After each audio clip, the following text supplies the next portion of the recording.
2014, the phosphorus levels in the lakes were actually quite average. Snowfall was normal, rainfall throughout the rest of the year was normal. So 2014 is kind of our benchmark normal year.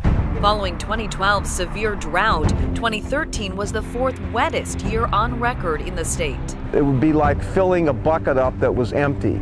So that went up maybe half full, and then we had a relatively fair amount of runoff in 2014, giving us again about average levels. Precipitation also returned to average levels. Water clarity in the chain of lakes improved from 2013, but still measures worse than long-term averages. By water clarity standards, Lakes Mendota and Wingra ranked good, Monona, Wabeesa, and Kaganza fair. By phosphorus standards, Lakes Mendota, Monona, and Wingra ranked good, Wabeesa and Kaganza fair. Beaches were open 95% of the time, but of the 17 tested beaches, there were 90 total closures because of blue-green algae or high bacteria. Big picture, the state of the lakes was average, but average isn't good enough to reach the phosphorus goal. 2014 brought research that shows where we have seen progress. USGS is using an advanced statistical analysis technique to better identify trends in data. Early results are promising. I think for the first time we can take this long-term data set and say definitively that the conservation practices that have been put on our landscapes have improved water quality. While the data show promise in certain streams and rivers, it doesn't necessarily translate into improvements in the lakes because of a variety of complex and dynamic factors. A research group at UW-Madison analyzed 3 decades of efforts to clean up the lakes from the 1980s to 2011. One of our most important findings is the reasons that it's been so hard to clean up the lakes.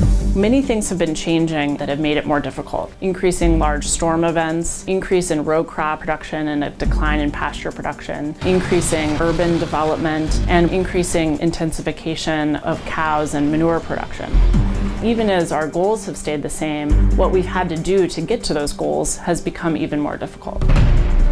Community leaders agree these factors need to be considered along with practices and policies if lake cleanup efforts are to succeed.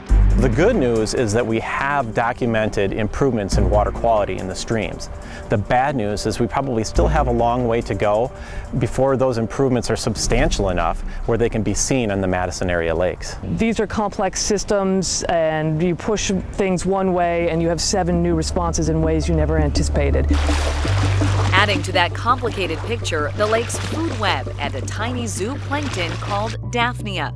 Professor Jake van der Zanden from the UW Center for Limnology says Daphnia are like aquatic cows.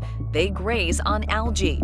Even in times when lakes are high in nutrients, Daphnia can eat algae almost as fast as it grows, keeping the water clear.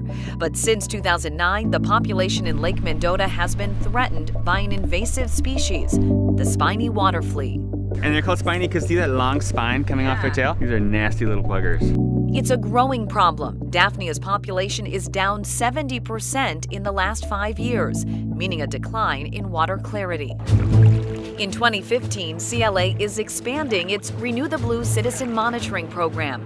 A growing network of volunteers will be testing water clarity with Secchi tubes and taking water samples and uploading the data from the field so anyone can learn the latest water conditions in real time. 2015 so far is shaping up to be a dry year. If we continue this pattern that's starting out with little phosphorus running in, then the phosphorus levels should drop again. Leaders say we can't hope for droughts to improve the lakes. We need to build resiliency to weather the storms. Changes in rainfall, land use, and farming mean the watershed needs to double down in efforts in order to reach our Clean Lakes goal.